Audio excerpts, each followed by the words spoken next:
વાત રાજકોટની રાજકોટ આકાંડ કેસમાં મોટા ખુલાસા થયા છે। મહાનગરપાલિકાના વિવાદિત ટાઉન પ્લાનરના ભાઈના નામે વધુ એક સંપત્તિ સામે આવી છે। શહેરના ટ્વિન સ્ટારમાં 9મા માળે આવેલી છે ઓફિસ। ટાઉન પ્લાનર એમડી સાગઠિયાના ભાઈના નામે ઓફિસ છે। ઓફિસનું સરમુખતાર નામું એમડી સાગઠિયાના નામે હોવાનું સામે આવ્યું છે। ઓફિસને લગતા દસ્તાવેજો પણ મળી આવ્યા છે। એમડી સાગઠિયા સામે એસીબીની તપાસ તેજ કરાઈ છે।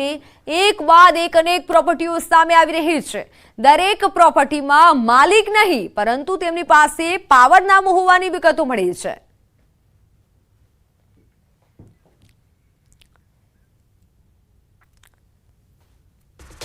રાજકોટમાં એમડી સાગઠિયાને લઈને વધુ ખુલાસો થયો છે। એક બાદ એક સાગઠિયાના ખેલ સામે આવી રહ્યા છે। એમડી સાગઠિયાના ભાઈના નામે ખરીદતો હતો આ સંપત્તિ। એમડી સાગઠિયા પોતાના ભાઈને નામે સંપત્તિ ખરીદતો હતો અને બાદમાં પોતાના નામે પાવર કરી દેતો હતો, એટલે કે પાવર ઓફ એટર્ની કરી દેતો હતો। 2020માં દિલીપ સાગઠિયાના નામે મિલકત ખરીદી હતી। 2021માં એમડી સાગઠિયાએ પાવર ઓફ એટર્ની કરી ચોપડે ખરીદેલી મિલકતની કિંમત 51,47,500 હતી। મિલકતની વાસ્તવિક કિંમત ઘણી વધારે ટ્વિન ટાવરમાં આવેલી છે। સાગઠિયાની ઓફિસ ટ્વિન ટાવરમાં આવેલી છે અને મિલકતની વાસ્તવિક કિંમત ઘણી વધારે છે। ભાઈના નામે સૌથી પહેલા મિલકત ખરીદવાની અને ત્યારબાદ પાવર ઓફ એટર્ની કરી દેવાનું।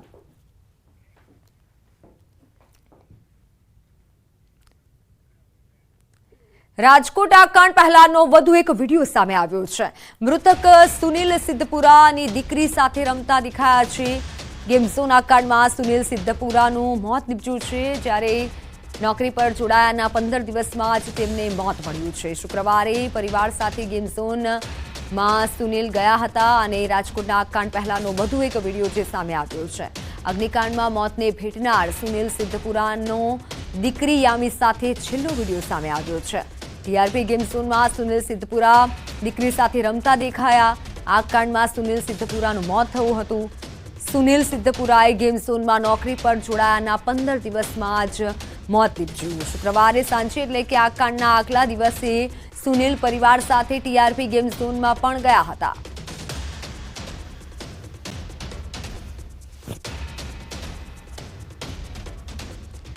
તો રાજકોટ આકાંડમાં મોટા ખુલાસા થયા છે। ટીઆરપી ગેમ ઝોનનું સ્ટ્રક્ચર બનાવવા મામલે ખુલાસો થયો છે। મુખ્ય આરોપી રાહુલ રાઠોડનું મુખ્ય રોલ હોવાનું સામે આવ્યું છે। રાહુલ રાઠોડ અને તેનો પરિવાર ફેબ્રિકેશનના વ્યવસાય સાથે સંકળાયેલો છે। રાહુલ રાઠોડ અને અન્ય માણસોએ સાથે મળી ગેમ ઝોનનું સ્ટ્રક્ચર ઊભું કર્યું હતું। રાહુલ રાઠોડ હાલ પોલીસ કસ્ટડીમાં છે। ગેમ ઝોનના સ્ટ્રક્ચરમાં મોટા પ્રમાણમાં એલ્યુમિનિયમ ધાતુનો ઉપયોગ થયાની શક્યતા છે। પોલીસ હાલ તો એફએસએલ રિપોર્ટની રાહ જોઈ રહી છે। લોખંડ કરતા એલ્યુમિનિયમ સહેલાઈથી પીગળી જાય છે અને આ સ્ટ્રક્ચર બનાવવામાં વધુ પડતો એલ્યુમિનિયમનો ઉપયોગ થયો હતો।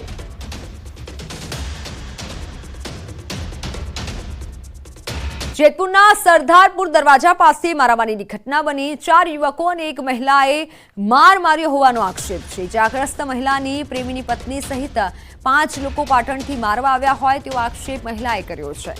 ઇજાગ્રસ્ત મહિલાને સારવાર અર્થે હોસ્પિટલ ખસેડાઈ છે।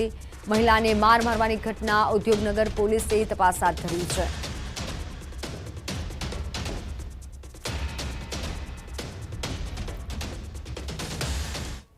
જૂનાગઢ અનુસૂચિત જાતિ જિલ્લા પ્રમુખના દીકરાને માર મારવા મુદ્દે એસપીને આવેદનપત્ર અપાયું છે। જો 6 તારીખ સુધી યોગ્ય કાર્યવાહી કરવામાં નહીં આવે તો ગોંડલમાં સંમેલન યોજવાની ચીમકી ઉચ્ચારી છે। ગોંડલ એમએલએના પુત્ર ગણેશ જાડેજા પર સંજય સોલંકીનું અપહરણ કરી માર મારવાનો આરોપ લાગ્યો છે। આ સમગ્ર મામલે પોલીસે એટ્રોસિટી, અપહરણ સહિતની કલમો લગાવી આગળની કાર્યવાહી હાથ ધરી છે।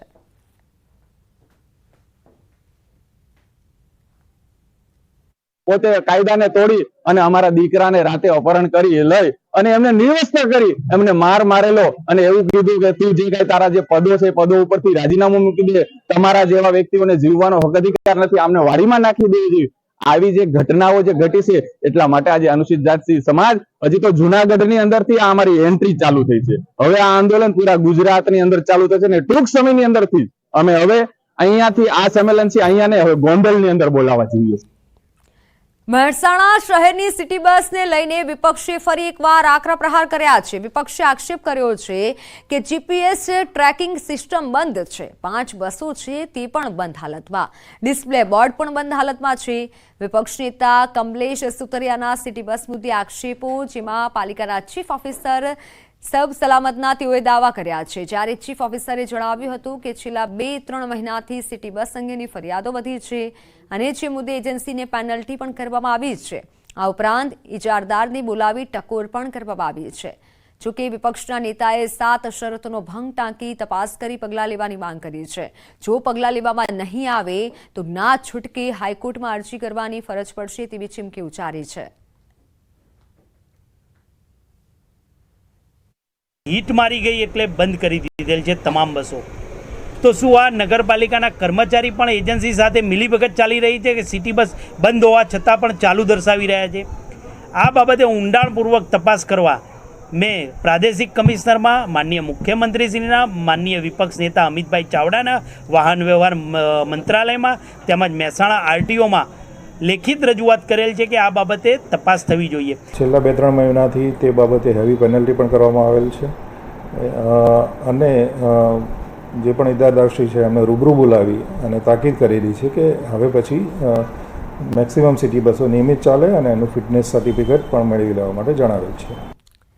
ખેડાના માતરમાં ગ્રામ પંચાયતના નવા ઘરના કામકાજમાં ભ્રષ્ટાચારની ગંધ આવી રહી છે. ખેડાના મરાલા ગામમાં 2 વર્ષથી પંચાયત ઘરનું કામ ટલ્લે ચડતા ગ્રામજનોને મકાનથી વંચિત રહેવાનો વારો આવ્યો છે. મરાલા સહિત અન્ય 5 ગામડાઓમાં નવીન પંચાયત ઘર બનાવવા 2021માં 7 લાખ ગ્રાન્ટ ફાળવવામાં આવી હતી. રામ કન્સ્ટ્રક્શન નામની એજન્સીને કામ આપવામાં આવ્યું હતું અને તે એજન્સી દ્વારા પંચાયત ઘરનું કામ પ્રીથ લેવલ સુધી પૂર્ણ કર્યું હતું. પરંતુ સમયસર નાણાં ન ચૂકવાતા તથા સમય મર્યાદા પૂર્ણ થઈ જતા તેઓનું ટેન્ડર રદ કરવામાં આવ્યું હતું. છેલ્લા 1 વર્ષથી કોઈ પણ પ્રકારનું કામ કરવામાં નથી આવ્યું, જેના કારણે પંચાયત ઘર રેકોર્ડ જેમ જ જન્મ મરણ, જમીનના દફતરો, દસ્તાવેજો સાચવવામાં મુશ્કેલી પડી રહી છે. 2 વર્ષથી આ બધું ટલ્લે ચડ્યું છે કામ અને પંચાયતના રેકોર્ડ સાચવવામાં બિલકુલ મુશ્કેલી પડે એવું છે. પહેલા અમે કોઈ ઘરમાં ટ્રાન્સફર કર્યું હતું ભાડે, ત્યાંથી બદલીને અત્યારે કોમ્યુનિટી હોલમાં લઈ ગયા છે. ત્યાં એ જર્જરિત છે, ત્યાં વરસાદનું પાણી પડે એવું છે, રેકોર્ડ સાચવવા બધા મુશ્કેલ થઈ ગયા છે. 3 માતર તાલુકામાં 3 પંચાયતોના કામ ચાલુ છે. એક છે મરાલા, સિંજીવાડા અને પુનાજ. 3 કામ અધૂરા હાલ મૂકેલા છે અને અધ્ધર તાલ લટકીને રહ્યા છે. બીજી 3 પંચાયતો છે માછેલ, ત્રાંજા અને ઊંટઈ, જેઓના તો હજુ કામ બી ચાલુ નથી થયા. મને લાગે છે કે ભ્રષ્ટાચાર આમાં થયો હોય એવું જણાઈ આવે છે, નહીં તો હાલ કામ આ પતી જવું જોઈએ. અગમ્ય કારણોસર એ લોકોએ માલ સામાન વેચવામાં નાખવામાં થોડો વિલંબ કર્યો હતો, પરંતુ ગઈકાલે જ વાત થઈ ગઈ છે અને મરાલા અને ત્રાંજા ગામે સૌપ્રથમ પંચાયત શરૂ કરી દેવામાં આવશે અને એમાંથી મરાલા જે પંચાયત છે એનો સ્લેબ સુધી કામ પહોંચી ગયું છે. વધુનું કામ આજે શરૂ થઈ જશે અને ત્રાંજા પંચાયતમાં સાફ સફાઈ કરીને કામ શરૂ કરી દેવામાં આવે. ગુજરાત સરકાર દ્વારા ગામડાઓના વિકાસ માટે અનેક યોજના અંતર્ગત લાખો રૂપિયાની ગ્રાન્ટ વિકાસ માટે આપવામાં આવતી હોય છે, પરંતુ ક્યાંક અધિકારીઓ અને કોન્ટ્રાક્ટરોની મિલીભગતના કારણે આ ગ્રાન્ટનો દુરુપયોગ થતો હોય તેવો કિસ્સો ખેડા જિલ્લાના માતર તાલુકામાં બહાર આવ્યો છે. જ્યાં હું વાત કરી રહ્યો છું ગામડાઓનું મુખ્ય ઘર એટલે કે પંચાયત ઘરની. ખેડા જિલ્લાના માતર તાલુકાની અંદર 6 જેટલા ગ્રામ પંચાયત સરકાર દ્વારા મંજૂર કરવામાં આવ્યા હતા, જેની અંદર માછેલ, પુનાજ, સિંજીવડા, મરાલા, ઊંટઈ તેમજ અન્ય 2 ગામની અંદર એમ કંઈક મળી કુલ 6 ગ્રામ પંચાયતો નવું મકાન મંજૂર કરવામાં હતું. પરંતુ સ્થિતિ બતાવીશ 2 વર્ષ પહેલા 17 લાખના ખર્ચે મંજૂર થયેલા આ ગ્રામ પંચાયત ઘરની છે. ગ્રામ પંચાયતનું જે તમે મકાન જોઈ રહ્યા છો તે મકાન માત્ર અત્યારે કહેવાય કે માત્ર તેનું દિવાલ ચણવામાં આવી છે અને કોપિંગ ભરવામાં આવ્યું છે, બાકી ઉપર સ્લેબ પણ ભરવામાં નથી આવ્યો. આ મકાન અધૂરું છોડ્યું છે, તેમ છતાં પૈસા ચૂકાઈ ગયા હોવાનું વાત કિસ્સો સામે આવ્યો છે. વાત કરવામાં આવે તો 17 લાખના ખર્ચે વર્ષ 2022માં મકાન મંજૂર કરવામાં આવ્યું હતું અને મકાન મંજૂર કર્યા બાદ તેની કામગીરી માટે એજન્સીને ટેન્ડર ફાળવવામાં આવ્યું હતું. એજન્સી દ્વારા મકાનનું કામકાજ ચાલુ કરવામાં આવ્યું, તેનું કામ પૂરું ના થયું, પરંતુ તેનો સમય પૂરો થઈ ગયો એટલે તેને જે બિલ હતું તે બિલ પણ ચૂકવી દેવામાં આવ્યાની વાત સામે આવી છે. જે વાત સામે આવી છે કે 4 થી 5 લાખ રૂપિયા જેટલું બિલ તેને ચૂકવી દેવામાં આવ્યું હતું. જે મકાનનું કામ હતું તેનાથી વધુ બિલ ચૂકવવામાં આવ્યું, પરંતુ તે કામ પૂર્ણ ન થયું. ત્યારબાદ તેનું રીટેન્ડર થયું અને નવી એજન્સીના કામ ફાળવવામાં આવ્યું. તેમ છતાં પંચાયત ઘરનું કામ પૂર્ણ ન થતા ગામ લોકોને ભારે મુશ્કેલીનો સામનો કરવો પડી રહ્યો છે.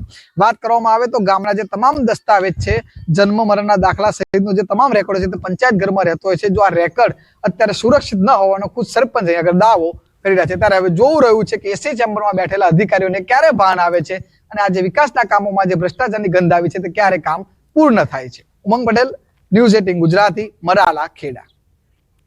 તો હાલ સમાચારોમાં સમય થયો છે વિરામનો.